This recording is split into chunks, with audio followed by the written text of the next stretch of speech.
মসজিদের আদবসমূহের মধ্যে একটি আদব হচ্ছে যে আপনি যখন মসজিদে প্রবেশ করবেন তখন সালাত আদায় না করে মসজিদে বসবেন না। সালাত আদায় আপনাকে করতে হবে, সেটা তাহিয়াতুল মসজিদ হোক বা সুনানুর রাওয়াতিব হোক। ফরজ নামাজের আগে পূর্বে যে সুন্নাত আছে, কিছু সালাত রয়েছে, যেরকম ফজরের সালাত, ফজরের সালাতের আগে 2 রাকাত সুন্নাত আছে। এরকমভাবে জোহর সালাতের পূর্বে 4 রাকাত সুন্নাত আছে।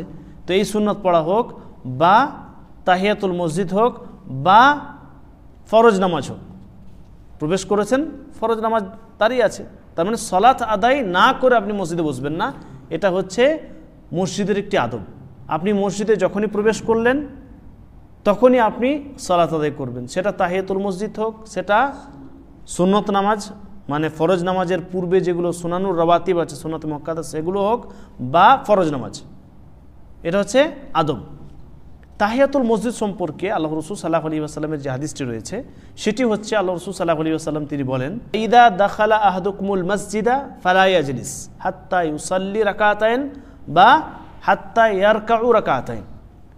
যখন তোমাদের মধ্যে কোনো ব্যক্তি মসজিদে প্রবেশ করবে, ফালা ইয়াজলিস, সে বসে যেন না যায়, ডাইরেক্ট এসে বসে যাবেন না, নিষেধ এটা। ফালা ইয়াজলিস হাত্তা ইউসাল্লি রাকাতাইন, যতক্ষণ না সে 2 রাকাত সালাত আদায় না করে নিচ্ছে। 2 রাকাত সালাত আদায় না করে আল্লাহ রাসূল সাল্লাল্লাহু আলাইহি ওয়াসাল্লাম বসতে নিষেধ করেছেন। তো এই 2 রাকাত সালাত হচ্ছে তাহিয়াতুল মসজিদ, মসজিদ ঢোকার পরে 2 রাকাত সুন্নাত, এটা হচ্ছে মসজিদ ঢোকার সুন্নাত। এবার যদি আপনি দেখেন যে মসজিদে প্রবেশ করলেন, আপনি সুনানুর রাওয়াতিব পড়েননি, বাড়ি থেকে পড়ে আসেননি, যেরকম ফজরের 2 রাকাত সুন্নাত অনেকের অভ্যাস বাড়ি থেকে পড়ে আসা, যেটা উত্তম। যেগুলো সুন্নতে মুআক্কাদা আছে সেগুলো আপনি বাড়িতে পড়ুন। যদি বাড়িতে না পড়েছেন তাহলে আপনি এসে সেই সুন্নাত যদি পড়ে নেন তাহলে তাহিয়াতুল মসজিদ পড়ার আর দরকার নেই। যদি আপনি ফজরের 2 রাকাত সুন্নাত এসে পড়ে নিলেন তাহলে 2 রাকাত সুন্নাত পড়ে নেওয়া হলো। তো সালাত আদায় না করে বসতে নিষেধ করেছেন আল্লাহ রাসূল সাল্লাল্লাহু আলাইহি ওয়াসাল্লাম, সেটা আদায় হলো কি হলো না? আদায় হয়ে গেল, কারণ আপনি 2 রাকাত সুন্নাত পড়ে নিলেন, ফজরের 2 রাকাত সুন্নাত, তাহলে আর তাহিয়াতুল মসজিদ পড়ার দরকার নেই। কিন্তু আপনি বাড়ি থেকে সুন্নাত পড়ে এসছেন, ফজরের সুন্নাত হোক বা জোহরের পূর্বে 4 রাকাত সুন্নাত হোক, এটা আপনি পড়ে চলে এসছেন।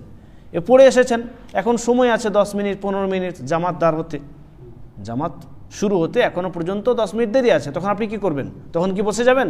জি না, তখন এই যে 2 রাকাত তাহিয়াতুল মসজিদ এটা আপনি পড়বেন।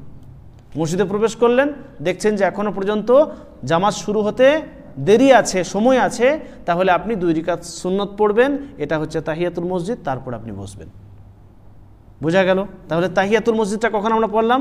যখন সুনানুর রাওয়াতিব নেই পড়ার মতো, হয় আপনি বাড়ি থেকে পড়ে চলে এসেছেন বা মসজিদে এসে পড়বেন ভেবেছেন, তখন তাহিয়াতুল মসজিদ আলাদাভাবে 2 রাকাত সুন্নাত বা নফল পড়ার দরকার নেই, কারণ আপনি সুন্নাত নামাজ পড়ছেন। বুঝে এলো তাহিয়াতুল মসজিদ কাকে বলে? জি, তাহিয়াতুল মসজিদ বুঝতে পারলেন তো? তো তাহিয়াতুল মসজিদ হচ্ছে একটি গুরুত্বপূর্ণ সালাত। এই সালাত শুধুমাত্র তখন আমরা পড়বো যখন আমাদের কাছে আর কোনো সুন্নাত নেই মসজিদে এসে। যেরকম ধরেন আসরের পূর্বে কোনো সুনানুর রাওয়াতিব নেই, তখন আপনি মসজিদে প্রবেশ করলে সঙ্গে সঙ্গে আপনি তাহিয়াতুল মসজিদ 2 রাকাত পড়বেন, তারপরে বসবেন, তার আগে বসবেন না। এভাবেই মাগরিবের পূর্বে হালকা করে 2 রাকাত সুন্নাত আছে, এশার আগে সুন্নাত সুনানুর রাওয়াতিব নেই, তখন আপনি প্রবেশ করলেন, এই এখন এশার সালাত। তো এশার সালাত ফরজ শুরু হওয়ার আগে আপনি 10 মিনিট আগে চলে এসেছেন, আপনি বসে যাবেন এমনি? জি না, তখন 2 রাকাত আপনি তাহিয়াতুল মসজিদ পড়বেন। জোহরের পূর্বে 4 রাকাত সুনানুর রাওয়াতিব আছে, যদি বাড়ি থেকে পড়ে এসেছেন তাহলে তাহিয়াতুল মসজিদ পড়বেন, আর যদি বাড়ি থেকে না পড়ে এসেছেন তাহলে আপনি কি করবেন? এখানে এসে 2 রাকাত করে সুনানুর রাওয়াতিব পড়বেন। এভাবেই ফজরের সুন্নাত যদি আপনি বাড়ি থেকে পড়ে আসেন তাহলে এখানে এসে তাহিয়াতুল মসজিদ পড়বেন, যদি এখনও পর্যন্ত ফরজ শুরু হতে দেরি আছে।